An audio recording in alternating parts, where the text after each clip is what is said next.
Bonjour à tous, allez c'est parti pour une nouvelle série, cette fois-ci c'est la série numéro 21. Comme d'habitude je vous fais la correction derrière, n'hésitez pas, surtout ça c'est important, à prendre un papier, un crayon pour noter toutes vos erreurs, comme je vous explique dans la petite formation gratuite pour avoir une bonne progression et rester motivé. Allez, question 1. Pour aller en face, j'allume le clignotant gauche. Oui, réponse A, non, réponse B.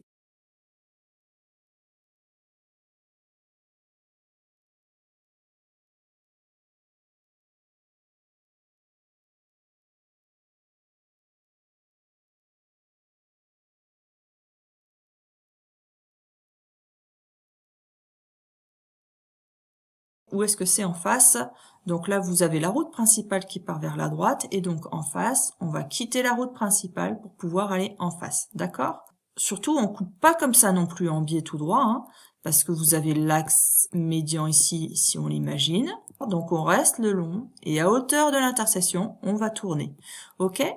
Et donc forcément, comme on quitte l'axe principal, ici, on va être obligé de mettre un clignotant à gauche. De toute manière, le clignotant est obligatoire à partir du moment où vous allez faire un écart ou un changement de direction. C'est systématique. Donc là, c'était réponse A. Question 2. Un conducteur novice est en infraction à partir de 0,5 g par litre de sang. Oui, réponse A. Non, réponse B.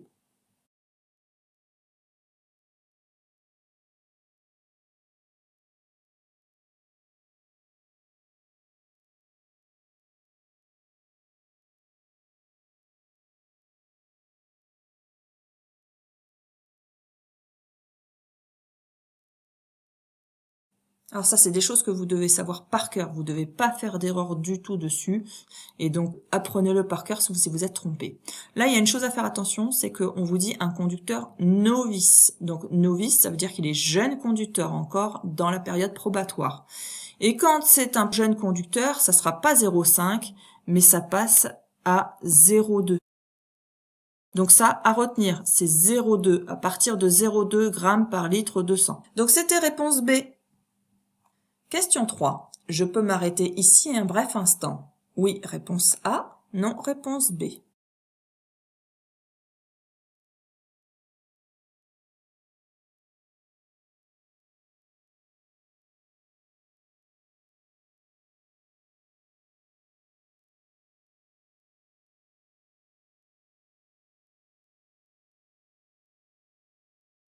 Alors, on peut voir, vous voyez ici, là, les pointillés sont larges, ok? Donc, large et resserré.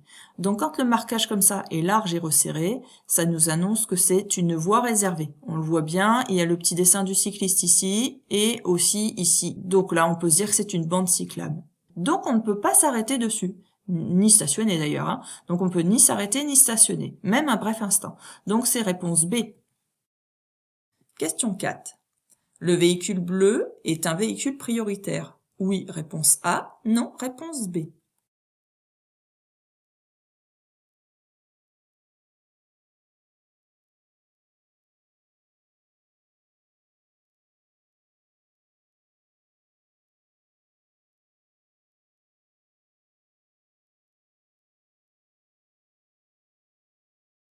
Là, on peut voir un véhicule bleu où il y a écrit donc avec un gyrophare mais qui n'est pas en fonctionnement.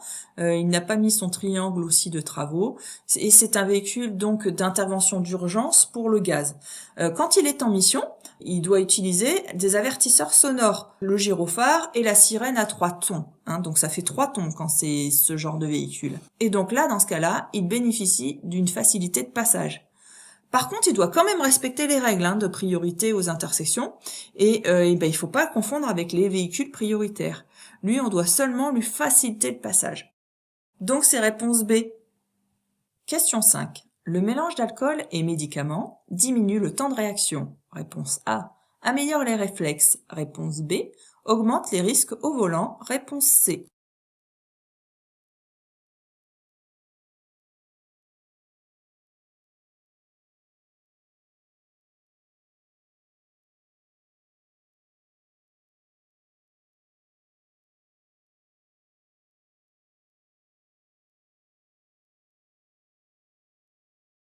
Alors, Là, le mélange d'alcool et médicaments, ça c'est le duo gagnant, ça amplifie encore le problème. Donc non, ça ne diminue pas le temps de réaction, mais ça va l'augmenter. Ça ne va pas améliorer les réflexes, au contraire, ça va les dégrader les réflexes. Est-ce que ça augmente les risques au volant? Oui, ça augmente fortement les risques au volant. Donc c'était réponse C. Question 6. Il n'y a personne à gauche et à droite, je peux quitter mon stationnement. Oui, réponse A. Non, réponse B.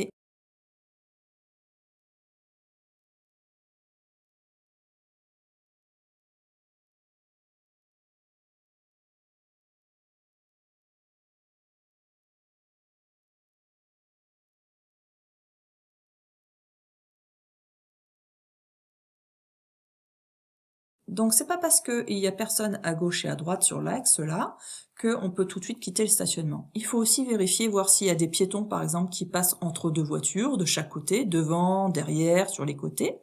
Et puis il faut aussi regarder les autres véhicules. Et là on constate que en face de moi, ceux qui sont garés en face, ils ont mis le feu de recul.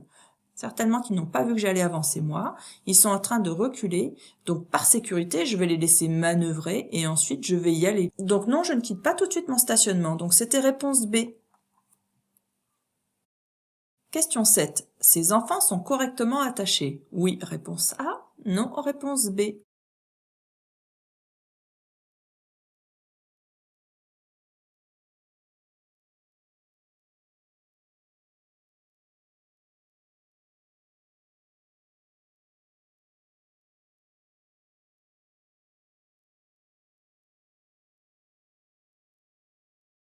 Alors, oui, ils sont bien attachés dans leur siège. Les sièges sont bien adaptés à leur morphologie, en fonction du gabarit de l'enfant. Et ils sont bien placés à l'arrière comme il se doit. Donc c'est oui, réponse A. Question 8. Ce pneu est bien classé concernant sa résistance au roulement. Oui, réponse A. Non, réponse B.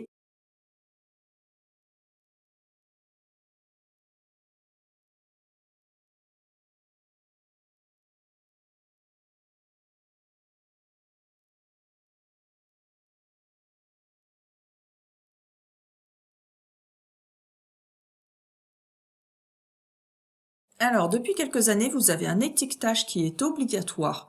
Alors, cet étiquetage, qu'est-ce qu'il indique? Il indique la résistance au roulement, donc ça va de A à G. La performance au freinage sur sol mouillé, donc ça va aussi de A à G.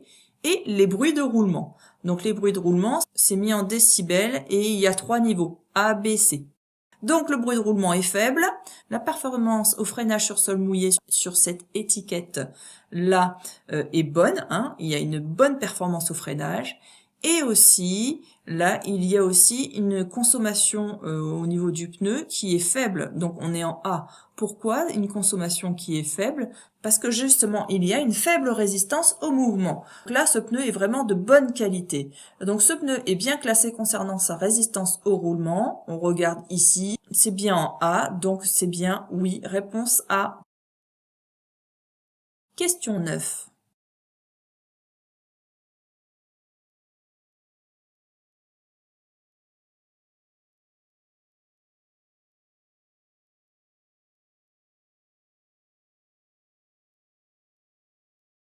Dans cette situation, mettre son clignotant est inutile, réponse A, utile, réponse B, obligatoire, réponse C.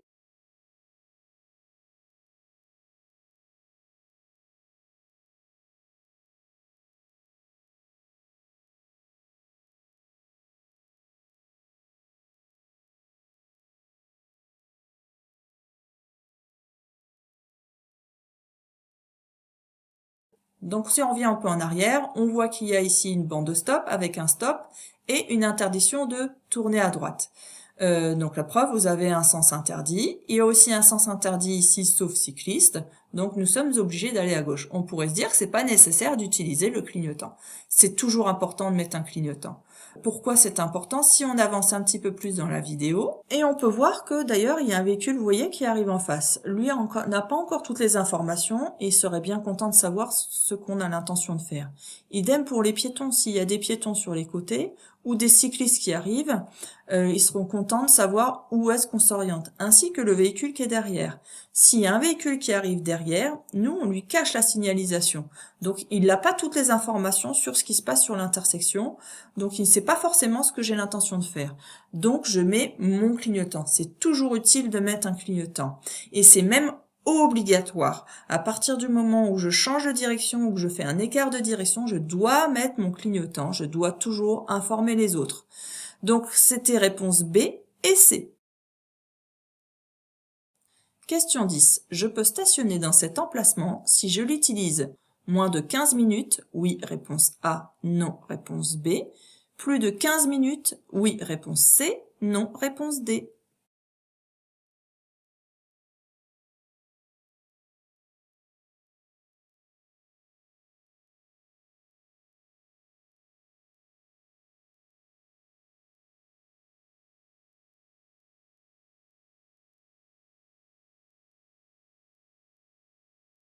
Ici, vous avez une signalisation qui vous dit que c'est interdit de stationner et que vous avez une limitation dans le temps de 15 minutes. Donc, c'est quand même autorisé, mais pour 15 minutes. Attention, là, vous avez un panonceau, et celui-ci, il est important à prendre en compte, qui vous dit que c'est pas pour après ce panneau-là, mais c'est pour avant. Si on imagine pousser le panneau et le faire tomber, la flèche, elle revient bien. Si ça tombe, hein, comme ça, paf, le panneau, il se retrouve comme ça. On fait tomber le panneau, et la flèche se retrouve bien dans ce sens-là. Donc c'est bien avant le panneau. Donc cette interdiction-là, on ne doit pas la prendre en compte. Donc là, je suis sur des zones de stationnement, tout ce qu'il y a plus de normal avec un marquage au sol. Donc là, je peux stationner plus de 15 minutes. Donc, est-ce que je peux stationner dans cet emplacement si je l'utilise moins de 15 minutes? Évidemment, moins de 15 minutes, c'est possible. Et plus de 15 minutes aussi, c'est possible. Donc réponse A et C. Question 11. Je peux avancer à hauteur du feu? Oui, réponse A. Non, réponse B.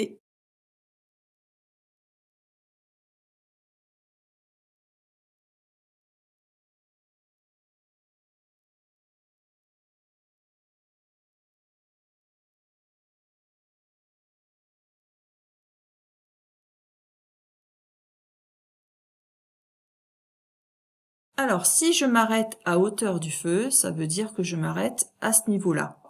Et là, c'est pas possible de s'arrêter à ce niveau-là parce que vous avez un marquage au sol, vous avez vu ici, avec le sas des cyclistes. Et ça, c'est réservé pour les cyclistes. Moi, je dois m'arrêter le bout de ma voiture à ce niveau-là. Je ne dois pas dépasser cette zone-là, je dois la laisser pour les cyclistes. Donc, est-ce que je peux avancer à hauteur du feu? Non, réponse B. Question 12. Il est préférable d'attacher son chien avec une ceinture de sécurité adaptée. Oui, réponse A. Non, réponse B.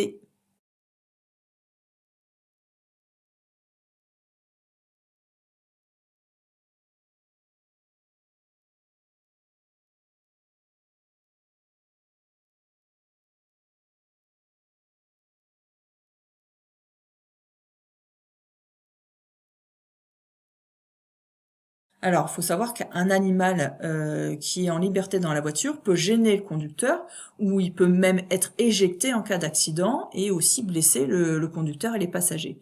Donc c'est pour ça que c'est conseillé de placer l'animal dans une cage, placé dans le coffre ou fixé au siège, de façon à l'isoler du conducteur et des passagers. L'idéal, même avec une barrière. Il existe aussi des barrières pour séparer. Mais il existe aussi des harnais qui s'attachent à la ceinture de sécurité pour pouvoir sécuriser le chien et l'empêcher de bouger partout dans la voiture. Donc c'était réponse A. Question 13. Quand on roule vite, le champ de vision exploitable n'est pas modifié. Réponse A. S'élargit. Réponse B. Se rétrécit. Réponse C.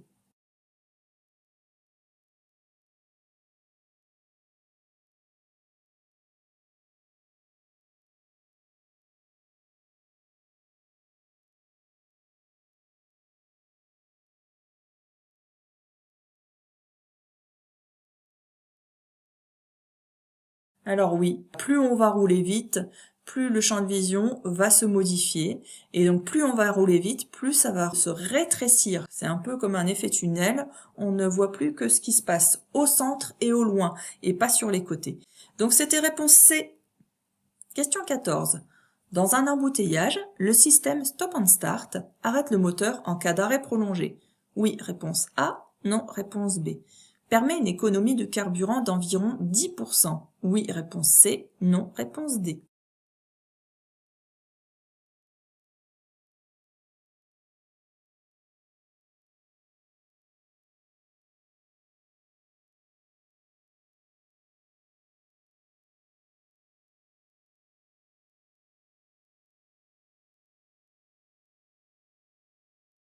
Et oui, c'est tout l'intérêt du stop and start, c'est que dès qu'on va s'arrêter, dès que le véhicule va s'immobiliser, le moteur va s'éteindre. Et donc, dès qu'on va vouloir repartir, la voiture va redémarrer. Donc, ça arrête en effet le moteur en cas d'arrêt prolongé. Et ça permet aussi une économie de carburant qui est quand même pas négligeable, qui est d'environ 10%. Donc, c'était oui aux deux, réponse A et C. Question 15. Avant de prendre la route dans ce brouillard, je peux mettre les feux de position uniquement. Réponse A. Les feux de route. Réponse B. Les feux de croisement et brouillard avant. Réponse C.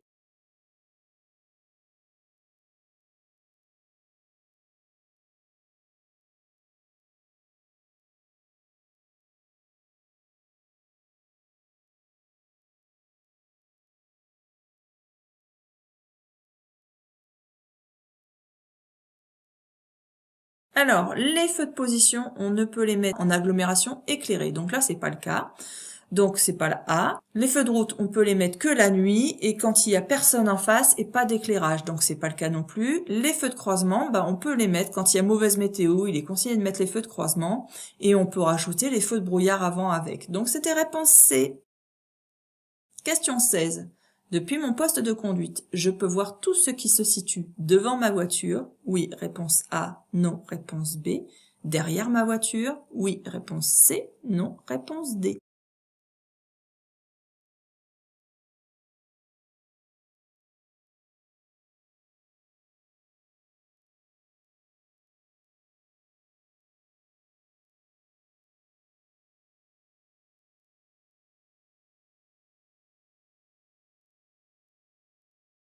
Alors, le problème, c'est que en voiture, on ne voit pas tout ce qui se passe, même si on tourne la tête. Pourquoi? Parce qu'il y a des montants sur les côtés, et le fait qu'il y ait des montants, ça cache la visibilité de ce qu'il y a sur les côtés, ainsi que les rétroviseurs, qui sont de plus en plus bas maintenant dans les voitures, et qui ont tendance aussi à créer un bel angle mort.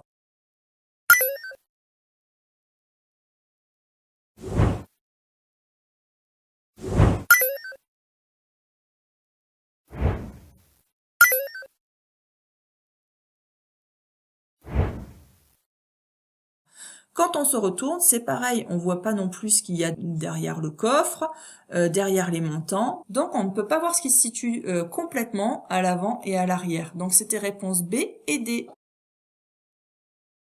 Question 17. En période probatoire, avec un taux d'alcool de 0,10 mg par litre d'air expiré, je risque une perte de 3 points, réponse A, 6 points, réponse B.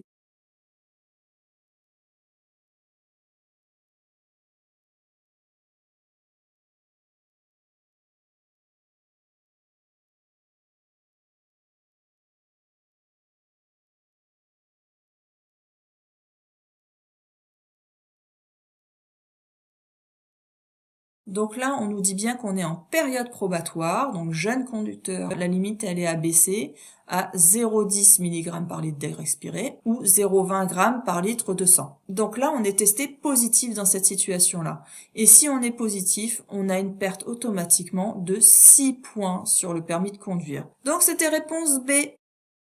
Question 18. Pour tourner par rapport à une voiture, ce véhicule a besoin de plus de place, réponse A, de moins de place, réponse B.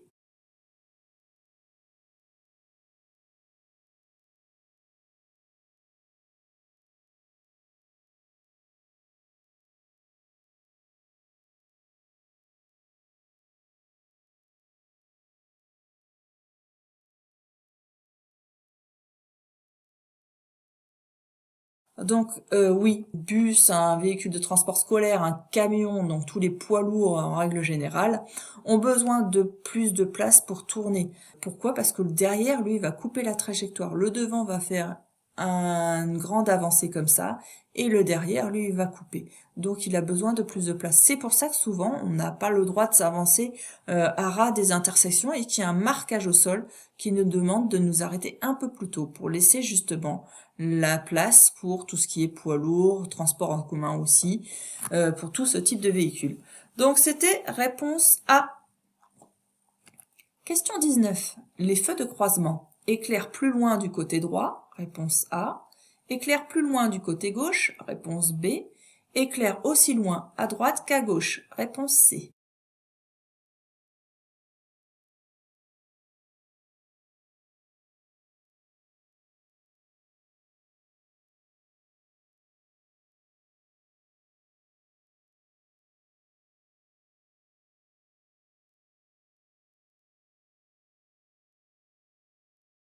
Alors, les feux de croisement ont été étudiés pour que justement ça n'éblouit pas ceux d'en face. C'est pour ça que ça éclaire un peu moins loin à gauche. Donc ça va éclairer pour pas éblouir celui d'en face dans cette distance, cette zone-là. Et puis par contre à droite, ça va éclairer un petit peu plus loin pour ne pas éblouir. Donc c'est toujours un peu plus long sur la droite.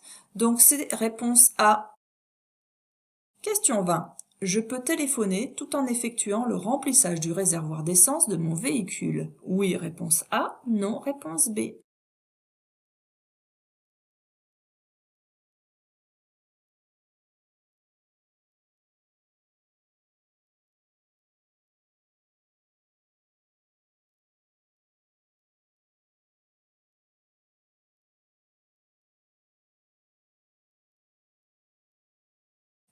Alors, c'est bien stipulé sur la station essence, vous avez des petits symboles qui vous disent bien que pour éviter tout risque d'accident, il faut impérativement couper le moteur, ne pas fumer à proximité et éviter d'utiliser son téléphone portable. Donc là, non, je ne peux pas téléphoner en effectuant le remplissage d'essence, donc c'est réponse B. Question 21. L'acuité visuelle minimale avec correction d'un conducteur est de 1/10, réponse A, 3/10, réponse B, 5/10, réponse C, 8/10, réponse D.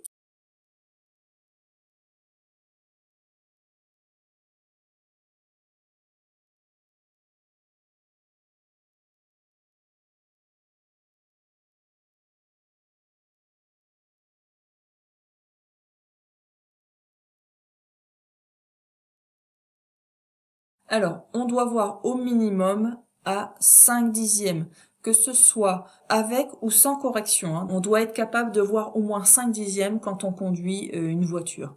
Donc, c'est réponse C. Ça, si vous ne le savez pas, vous apprenez par cœur, vous le notez en fait. Vous faites exactement comme ce que je vous conseille dans les astuces, qui sont gratuites d'ailleurs. Donc, vous avez juste à aller sur le lien qui est juste en dessous dans la description ou dans le premier commentaire. Vous cliquez sur le lien, vous y mettez votre adresse mail et moi je vous envoie un accès avec tous les petits conseils pour pouvoir progresser rapidement. Donc c'est une méthode de travail pour pouvoir progresser rapidement, éviter de refaire les mêmes erreurs et donc vous redonner confiance aussi. Donc ça, vous n'hésitez pas, vous faites comme ce que je vous conseille, vous notez bien et vous apprenez sur des petites fiches. Enfin, je vous explique tout ça dans la formation. N'hésitez pas à y aller, vous verrez, ça aide vraiment. Donc pour revenir à la question, c'était bien la réponse C. Question 22. Je circule à la vitesse maximale autorisée. Oui, réponse A. Non, réponse B.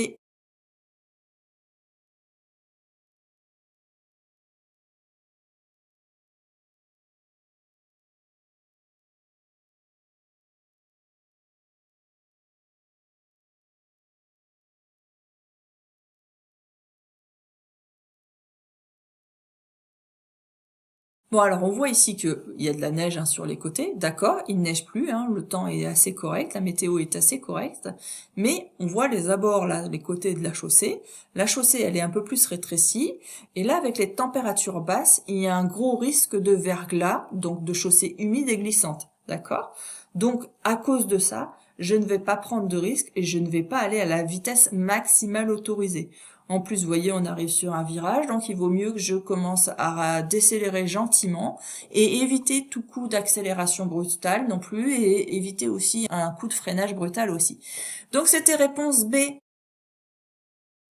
Question 23. Ce panneau peut mettre fin à une interdiction de dépasser, réponse A, une interdiction de stationner, réponse B, une limitation de vitesse, réponse C.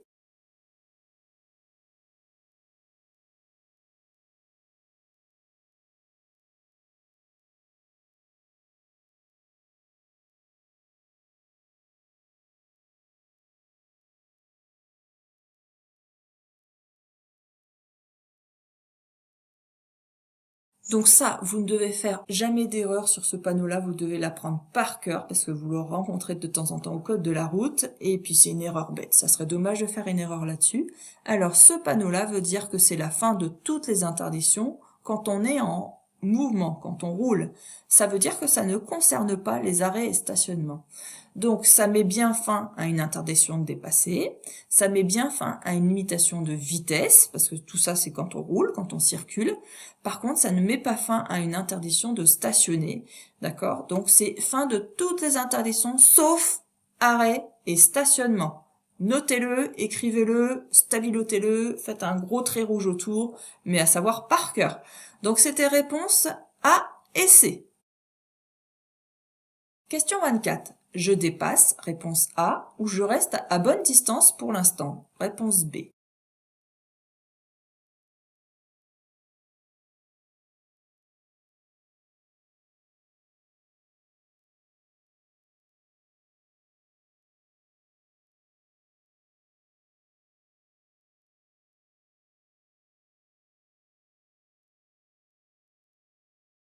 Alors même s'il n'y a aucun marquage, rien, là il y a un souci, c'est que je dois toujours avoir une bonne visibilité quand je effectue un dépassement. Et là, le problème c'est qu'on arrive sur un sommet de côte.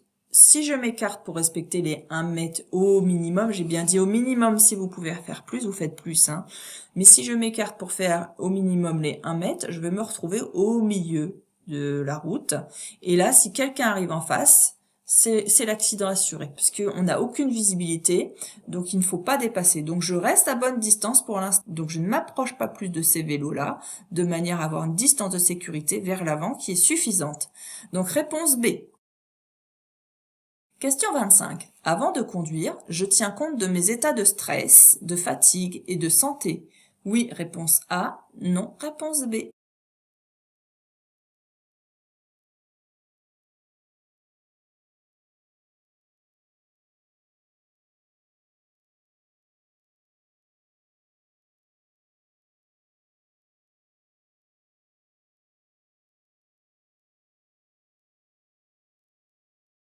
Et oui, parce que si on est fatigué et qu'on a des problèmes de santé, eh bien évidemment on risque d'être moins réactif. Donc si on réagit trop tard, c'est dangereux.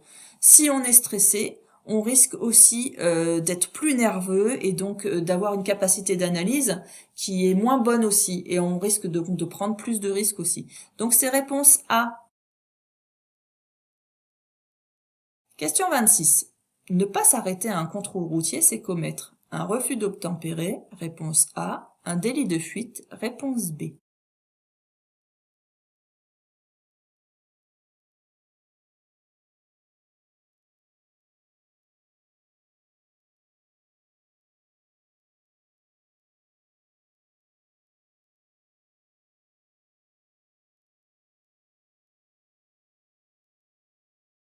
Alors, il faut pas confondre les deux, hein. Un refus d'obtempérer, c'est bien dans cette situation-là, c'est-à-dire que quand on refuse de respecter ce que demandent les gendarmes ou les policiers, donc les forces de l'ordre, d'accord?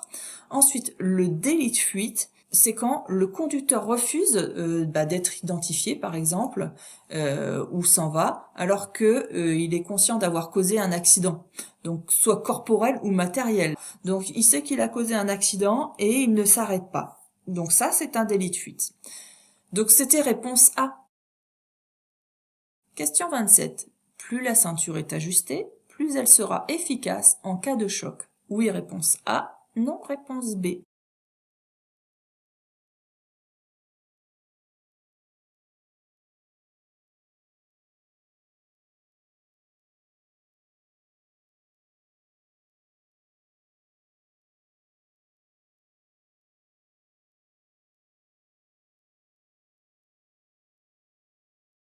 Donc plus la ceinture est ajustée ça veut dire bien serrée contre votre corps. Et bien plus c'est efficace. Pourquoi? Parce que la ceinture, alors on imagine par exemple que là vous avez le volant avec le tableau de bord. Comment va travailler la ceinture? Donc en cas d'accident, en cas de choc, il va y avoir le prétensionnaire de ceinture qui va s'activer. C'est-à-dire que là, ce que vous voyez donc ici, là, ça, là où on accroche la ceinture, ce petit bloc qui est dans la main, va être tiré vers l'arrière, comme ça. Donc ce qui fait que ça va resserrer ici, et le but c'est que toujours le bassin ici, donc le bas au niveau de vos fesses, ce soit toujours bien collé à votre siège, que vous n'avanciez pas. Ensuite, votre corps, votre buste va s'avancer un petit peu, à peu près à 10-20 cm, et le reste de la ceinture ici va vous arrêter. Donc vous allez être un petit peu quand même la tête penchée en avant, et vous allez être arrêté. Mais vous serez arrêté assez tôt pour ne pas taper le volant qui est ici.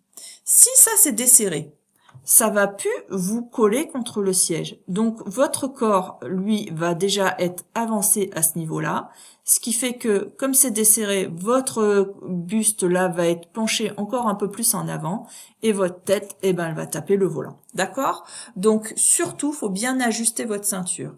Donc c'était réponse A. Question 28. En général, l'indicateur de changement de rapport permet d'économiser du carburant. Oui, réponse A. Non, réponse B.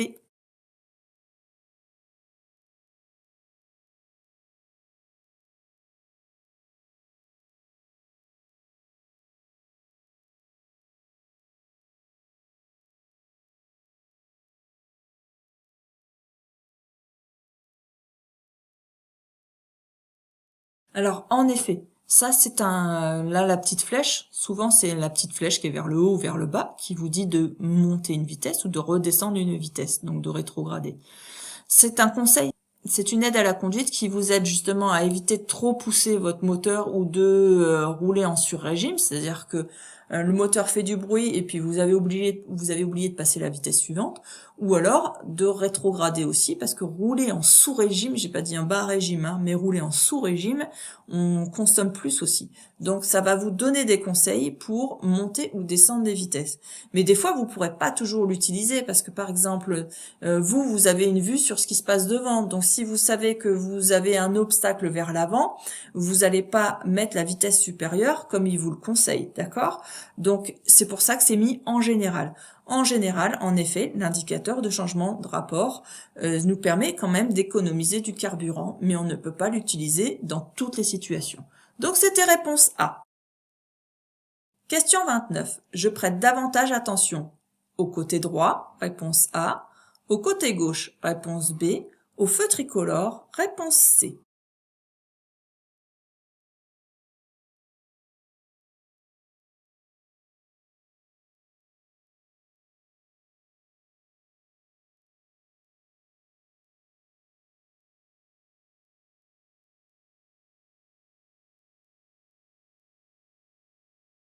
Alors en face, ils sont bien dans leur voie.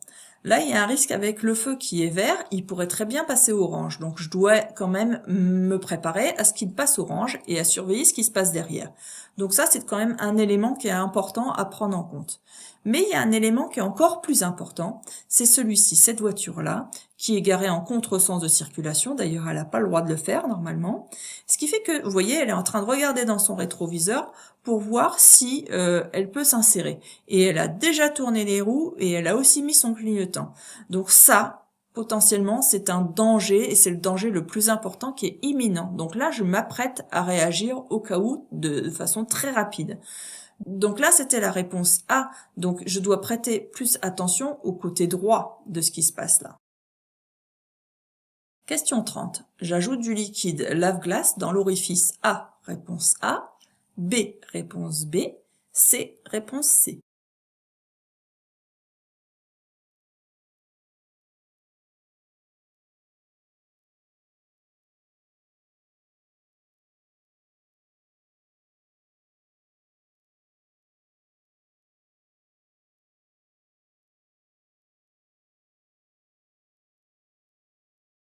C'est pareil, si vous savez pas, vous faites une petite fiche avec un dessin dessus, l'explication, et vous révisez ça. Hein. Donc là, c'est bien le lave-glace qui est en A. Ici, c'est le liquide de refroidissement, donc à ne pas ouvrir à chaud. C'est pour ça qu'il y a un petit thermomètre et un petit panneau de danger, de faire attention. Et ici, c'est le liquide de frein, donc avec le système de freinage qui est dessiné. Et ils disent de faire attention aussi parce qu'il ne faut pas changer le système de frein soi-même. Et puis, c'est important d'avoir du liquide de frein aussi. Vous vous doutez de pourquoi. Donc là, c'est la réponse A. Question 31. Pour aller à Eysines, je peux traverser la voie réservée au tramway. Oui, réponse A. Non, réponse B.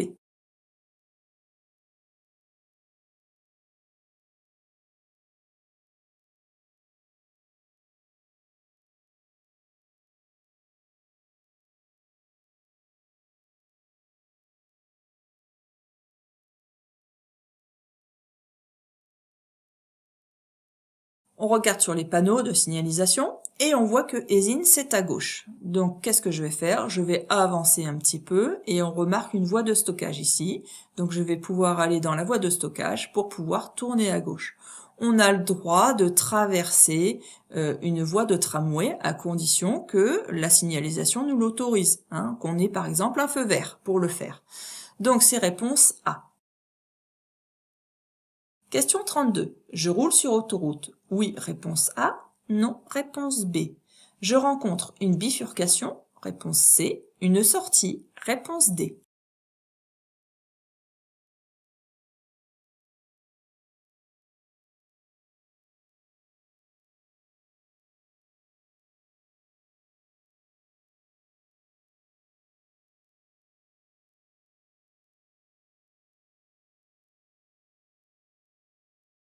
Alors ici, on a un panneau bleu, donc c'est une confirmation qu'on roule sur l'autoroute avec le cartouche qui est rouge et dessiné à 20. Donc là, on est bien sur l'autoroute. Donc c'était dans un premier temps la réponse A.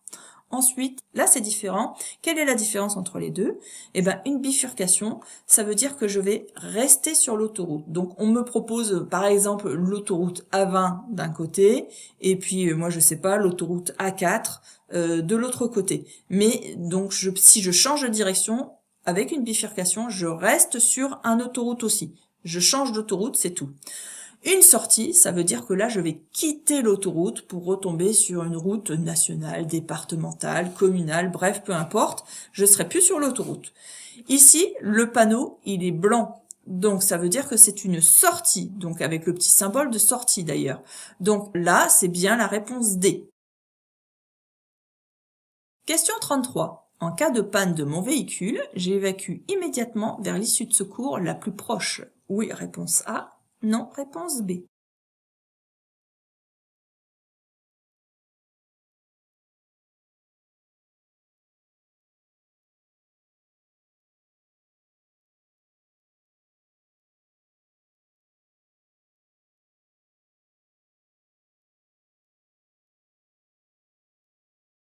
Alors, en cas de panne de mon véhicule, eh ben, je vais pas d'abord prendre la sortie. Il faut absolument que je prévienne le service de secours du tunnel. Donc, que j'aille au téléphone, ici. Ici, j'ai un téléphone et puis j'ai aussi un extincteur si besoin. Donc, il faut d'abord que je prévienne et ensuite, s'il me donne l'ordre d'aller dans l'issue de secours, ce qui en règle générale, c'est ce qui se passe, j'irai dans l'issue de secours. Mais d'abord, je dois toujours prévenir. Donc, est-ce que j'évacue immédiatement vers l'issue de secours la plus proche? Non. Réponse B. Question 34.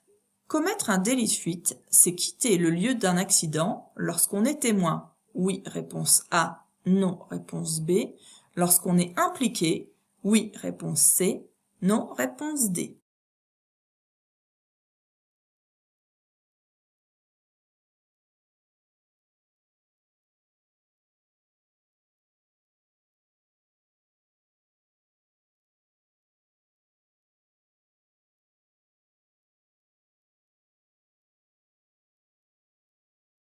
Alors, déjà, pour le bas, je pense que vous avez su répondre par rapport à la correction que j'ai faite tout à l'heure. Je vous expliquais qu'un délit de fuite est commis quand on a provoqué un accident et qu'on ne s'arrête pas, soit pour donner notre identité ou pour faire remplir le constat, par exemple. Ça, c'est un délit de fuite. Ensuite, lorsqu'on est témoin, eh ben, lorsqu'on est témoin, ça veut dire qu'on n'est pas impliqué dans l'accident, mais qu'on a seulement vu ce qui s'est passé. Eh ben, quand on est témoin d'un accident et qu'on ne s'arrête pas pour aider une victime, par exemple, là, on commet un délit de non-assistance à personne en danger. Mais c'est pas un délit de fuite, d'accord? Parce que nous ne sommes pas l'auteur de l'accident. Donc, c'est réponses B et C. Question 35. La présence de l'école est obligatoire sur les nouveaux modèles de voitures. Oui, réponse A. Non, réponse B. Sur les nouveaux modèles de moto. Oui, réponse C. Non, réponse D.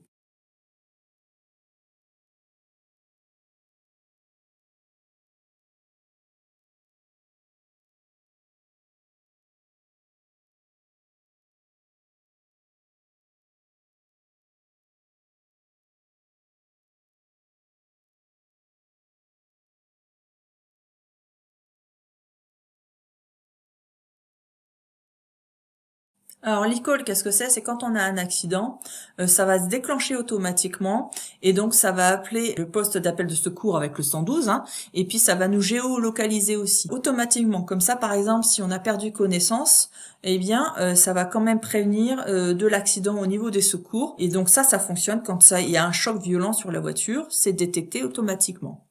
Ça, c'est obligatoire, c'est rendu obligatoire par l'Europe, hein, et depuis 2015. Ça existe sur les voitures, pour l'instant, c'est obligatoire sur les voitures. C'est pas encore sur les motos, mais c'est en projet. Donc pour l'instant, c'est A et D. Question 36. Immédiatement à droite, le stationnement est toléré. Oui, réponse A. Non, réponse B. L'arrêt est toléré. Oui, réponse C. Non, réponse D.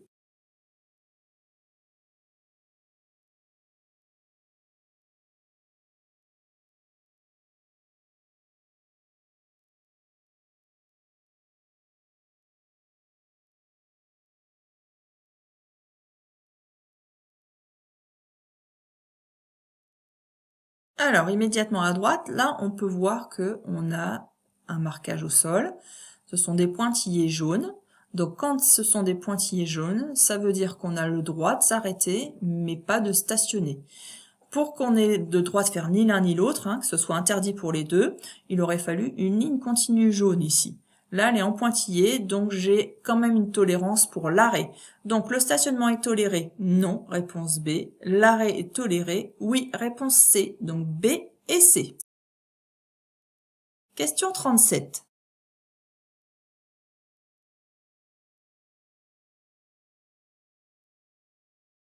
Je reste où je suis? Oui, réponse A. Non, réponse B.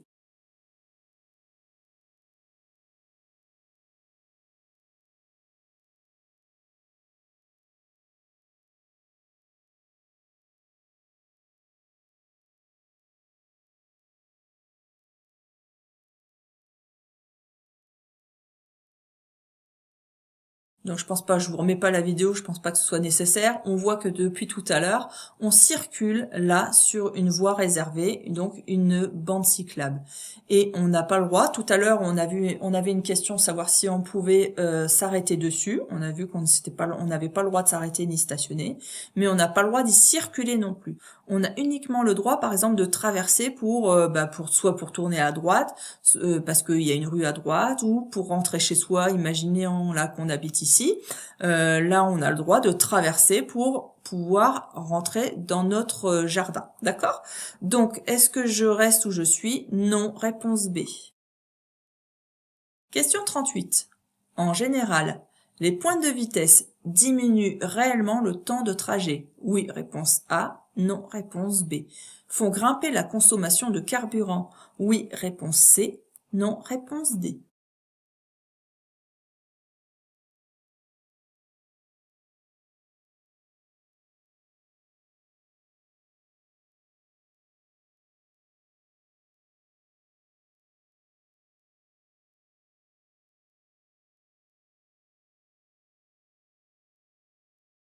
Les pointes de vitesse, non, ça ne diminue pas réellement le temps de trajet. Je le vois bien quand on est en auto-école, avec les élèves qui respectent les limitations de vitesse. Quand on est en ville, des fois, il y a des voitures qui nous dépassent un peu n'importe comment, d'ailleurs, en prenant tous les dangers possibles pour nous dépasser, parce qu'ils ne veulent pas rester derrière une auto-école. Et puis, la circulation fait que il y a les feux, il y a des voitures qui tournent, il y a des piétons, et des fois, quand on y a plusieurs voies comme ça, je sais pas, moi, 5 minutes plus tard, eh ben, on finit par se retrouver de nouveau devant le véhicule qui a pris des risques. Donc, c'est pour vous dire que on ne gagne pas vraiment en temps de trajet. Et ensuite, évidemment, ça fait grimper la consommation de carburant. Donc, c'était réponse B et C. Question 39. En appuyant sur le bouton de dégivrage, je pourrais faire disparaître la buée sur la lunette arrière. Oui, réponse A. Non, réponse B.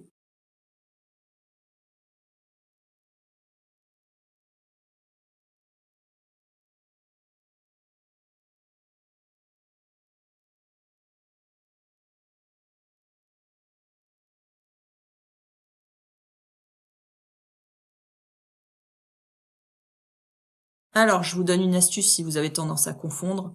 Vous avez remarqué, le pare-brise à l'avant, souvent, il a cette forme-là. Il est un petit peu plus large en haut qu'en bas, d'accord? Donc, le symbole, il a cette forme-là aussi. Donc, il est évasé comme ça. Hop, voilà. Et donc, c'est évasé comme ça. Quand c'est rectangulaire, ça correspond vraiment au haillon de derrière, d'accord? Donc là, c'est rectangulaire, donc c'est bien pour la lunette arrière. Donc réponse A. Question 40. Je circule avec les feux de position seule, réponse A, les feux de croisement, réponse B, les feux de route, réponse C.